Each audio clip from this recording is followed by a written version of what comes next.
మొత్తానికి పట్టాగా అది లేదు.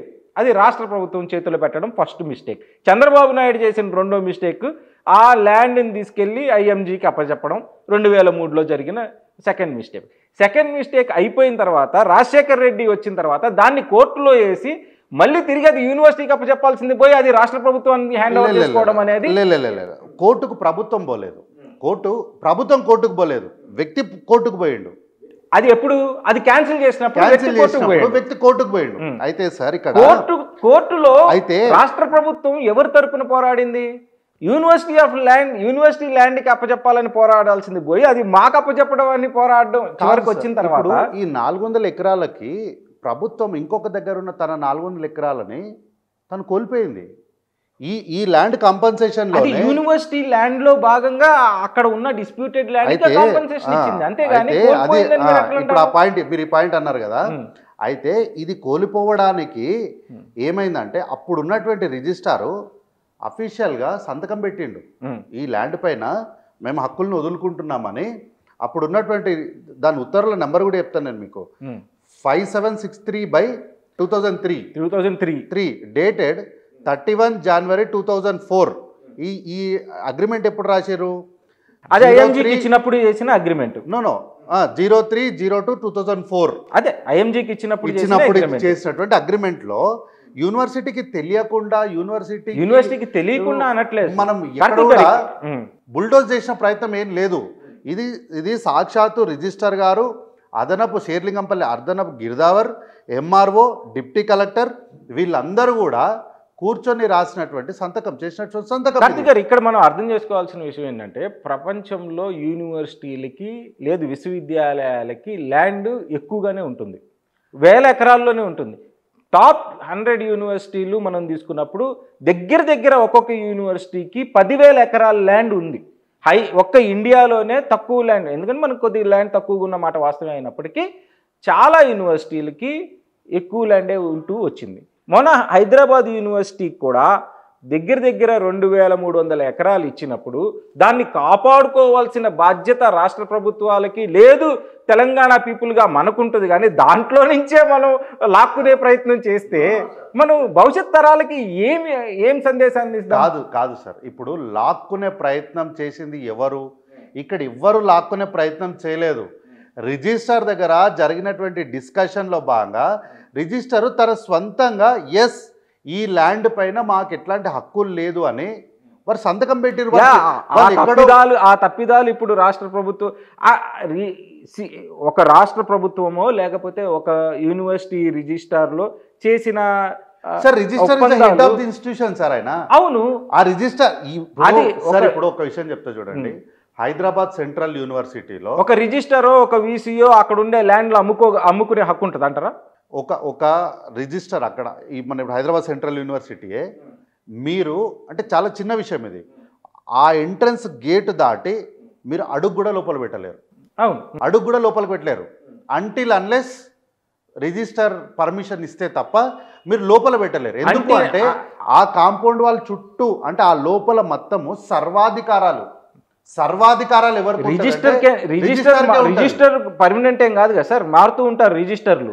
వ్యక్తులు ఇక్కడ ఇంపార్టెంట్ కాదు కదా. Register I'm talking about register. నేను ఇంతకుముందు మీకు రిఫర్ చేసినప్పుడు కూడా సంతకం ఏ వ్యక్తి పెట్టిండని నేను చెప్పలే, రిజిస్టర్ పెట్టిండు. ఎందుకంటే ఆ యొక్క వ్యవస్థలో నుంచి చెప్పిన నేను తప్ప వ్యక్తుల గురించి నేను ఎక్కడ. 2 ఆర్గ్యుమెంట్లు. యూనివర్సిటీ ఆఫ్ హైదరాబాద్ కూడా ఇప్పటికీ ఏం క్లెయిమ్ చేయట్లేదు, ఇది మా ల్యాండ్ అని క్లెయిమ్ చేయట్లేదు. ఇది మా ల్యాండ్ సార్, మొత్తం సోషల్ మీడియా మొత్తం మా ల్యాండ్ అని వాళ్ళు క్లెయిమ్, అడ్మినిస్ట్రేషన్ క్లెయిమ్ చేయట్లేదు సార్. అడ్మినిస్ట్రేషన్ వాళ్ళు క్లెయిమ్ చేయట్లేదు. కానీ ఇక్కడ 2 విషయాలు మనం చాలా స్పష్టంగా అర్థం చేసుకోవాలి. ఒకటి, హైదరాబాద్కున్న లంగ్ స్పేస్ దెబ్బతింటుంది అనేది ఒక ఆర్గ్యుమెంట్. రెండో ఆర్గ్యుమెంట్, పిల్లలు ఇది రీసెర్చ్కి కూడా ఉపయోగపడుతున్న ల్యాండు, అక్కడ అనేక జీవరాశులు నివసిస్తున్నాయి, దాన్ని మీరు డిస్టర్బ్ చేస్తున్నారు అనేది ఒక ఆర్గ్యుమెంట్. అంటే ఇక్కడ లాజికల్గా సాంకేతికంగా ఈ ల్యాండ్ రాష్ట్ర ప్రభుత్వాందే అని కాదనడానికి ఎవరికి అధికారం కూడా లేదు సార్. ఇప్పుడు వీళ్ళు ఏమంటున్నారంటే, ఇప్పుడు మాకు తెలుసు కదా హెచ్యూలా ఎవరెవరు ఏం చదువుతారు, ఎంత చదువుతారు, వాళ్ళకి ఎంత ఉపయోగపడుతుంది, పర్సనల్గా నాకైతే తెలిసిందే కదా సార్. ఇప్పుడు ఏంది అంటే అది 2003 అంటే 2004-06 నుంచి ఆ ల్యాండ్ ఎంటీగా ఉండిపోయింది. ఎంటీగా ఉండిపోయినప్పుడు ఏమైందంటే సహజ సిద్ధంగా పెరిగినటువంటి చెట్లు, లేకపోతే ఈ ప్రభుత్వం వచ్చిన తర్వాత సరే ఎక్కడైనా కొంత ఖాళీ జాగా ఉన్నప్పుడు 4 మొక్కలు పెట్టాలి అన్నప్పుడు పెట్టిన మొక్కలు, కొంతమంది వచ్చి ఫోటోల కోసం పెట్టిన మొక్కలు, ఎట్లయితేంది ఆడైతే చెట్లు సహజ సిద్ధంగా పెరిగినాయి. అది ఫారెస్ట్ ఏరియా కాదు, అది ఫారెస్ట్ ఏరియా కాదు. అయితే లంగ్ స్పేస్ అంటున్నారు కదా, లంగ్ స్పేస్ అంటే అది ఎవరి పరిధిలోకి వస్తుంది? లంగ్ స్పేస్ అన్నప్పుడు ఆడ ఏం చెట్లు ఉన్నాయి, జీవరాశులు ఉన్నాయన్నట్టు. ఎట్లకెళ్ళి వచ్చినాయి ఆ జీవరాశులు? ఇట్స్ అని కంటిన్యూస్గా మొత్తం దానికి దీనికి ఎక్కడ కూడా ప్రహరీ లేకపోవడం వల్ల ఆడ జీవరాశులు అనేవి తిరుగుతూ ఉంటాయి. అంతే తప్ప ఆ పర్టికులర్ స్పేస్లో ఎక్కడ కూడా జీవరాశులు తమ నివాసం ఏం లేదు.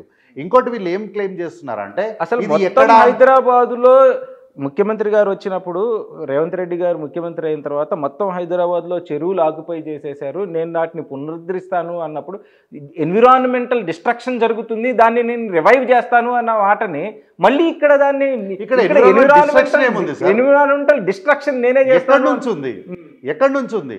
అక్కడ వీళ్ళు ఏం క్లెయిమ్ చేస్తున్నారు అంటే లేక్స్ ఉన్నాయని అంటున్నారు. అయితే విషయం చెప్తా సార్, మనం ఇప్పుడు ఒక రోడ్లో వెళ్తూ ఉంటాం, ఇక్కడ మనకు ముందు ఒక ప్రముఖ ఛానల్ ఉంది, అక్కడ నుంచి రావాలి అన్నప్పుడు మీరు సహజంగా ఎక్కడున్నారు అని అన్నప్పుడు నేనేమంటాను, ఆ ఛానల్ దగ్గర ఉన్నా అని చెప్తా. అంటే దాని అర్థం ఏంటి? ఆ పరిసర ప్రాంతాల్లో ఉన్నా అన్నది నా ఉద్దేశం, దాని లోపల ఉన్నా అని కాదు. అంతే కదా? అంటే ఇప్పుడు ఆ మష్రూమ్ లేక్స్ అవన్నీ ఆ పరిసర ప్రాంతాల్లో ఉన్నాయి తప్ప ఆ డిమార్కేటెడ్ ఏరియాలో లేదు అంటారు. అయితే ఎక్కడ మనకు ల్యాండ్ మార్క్ ఇప్పుడు బుల్డోజర్స్ వచ్చినాయి, ఈ స్టూడెంట్స్ అందరు ఏంటి వీళ్ళెవ్వరు కూడా మాకు మేజర్గా ప్రాబ్లం ఏంది తెలుసా సార్? మాకున్న మేజర్ ప్రాబ్లం ఏంటంటే ఈ ల్యాండ్స్ గురించి చెప్పాలి అంటే ఈ యూనివర్సిటీకి సంబంధించినటువంటి హిస్టరీ ఒకటి చెప్పాలి. అయితే ఇందిరాగాంధీ గారు ఈ యూనివర్సిటీ ఇవ్వడానికి ప్రధానమైనటువంటి కారణం ఏంటి అంటే తెలంగాణ ప్రాంతానికి సంబంధించినటువంటి విద్యార్థులు, యువకులు వాళ్ళు విద్యకు దూరం అయిపోతున్నారు, ఉద్యోగాలకు దూరం అయిపోతున్నారు, వాళ్ళకు సరైన నాణ్యమైన విద్య లేకపోవడం వల్ల వారు ఉన్నత స్థాయి ఉద్యోగాలకు వెళ్ళడానికి ఇబ్బంది కలుగుతుంది అని చెప్పి ఆ రోజు ఏం చేసినారు, 6 పాయింట్స్ ఫార్ములా కింద ఇన్ని వేల ఎకరాలను యూనివర్సిటీకి కేటాయిస్తున్నాము అని చెప్పి ఇందిరాగాంధీ గారు ల్యాండ్ ఇచ్చినారు. ఇస్తూ 6 పాయింట్స్ ఫార్ములాలో సెకండ్ ఫార్ములా ఏంది అంటే ఎక్కడైనా సరే ఒకవేళ స్టేట్ క్యాపిటల్కి అవసరమైనటువంటి అంశాలు ఏమన్నా ఉంటే దానికి ప్రొవిజన్ ఉంటుంది, అంటే ల్యాండ్ ఎక్వైర్ చేసుకోవచ్చు అని ఒక ప్రొవిజన్ ఇచ్చినారు. తర్వాత 4th పాయింట్లో ఏం చెప్పినారంటే ఎడ్యుకేషనల్ రిజర్వేషన్స్లో ఏంది అంటే స్థానికులకు మీరు ఎక్కువగా అవకాశాలు ఇక్కడ కల్పించాలన్నది 4th ఫార్ములా. అయితే ఈరోజు 100 మంది పిల్లలులా 96-97 మంది పిల్లలు, పోనీ 90 మంది పిల్లలు మొత్తము కూడా బయట నుంచి వచ్చి ఇక్కడ చదువుకుంటున్న వాళ్ళే. ఒక 10 మంది పిల్లలు ఇక్కడ, ఆ 10 మంది కూడా అందులో 6 మంది యూనివర్సిటీలో ఉండేది 4 మాత్రం ఉంటారు. అయితే ఏమైంది అంటే ఈ చరిత్ర తెలియని ఈరోజు ఉన్నటువంటి సోకాల్డ్ విద్యార్థులు, విద్యార్థి నాయకులు ఇప్పుడు మళ్ళీ ఏమన్నా అంటే విద్యార్థులను మీరు అన్నారు అని చెప్పి వాళ్ళు కోపానికి వస్తారు. కాబట్టి నేను అంశాలకు పోకుండా ఇది ఏమి తెలియని వీళ్ళు ఏంది అంటే వచ్చి ఇక్కడ చెట్లు నరికేస్తున్నారనే మాట్లాడుతున్నారు, కానీ దీని చరిత్ర ఏందనేది మాట్లాడతలేరు.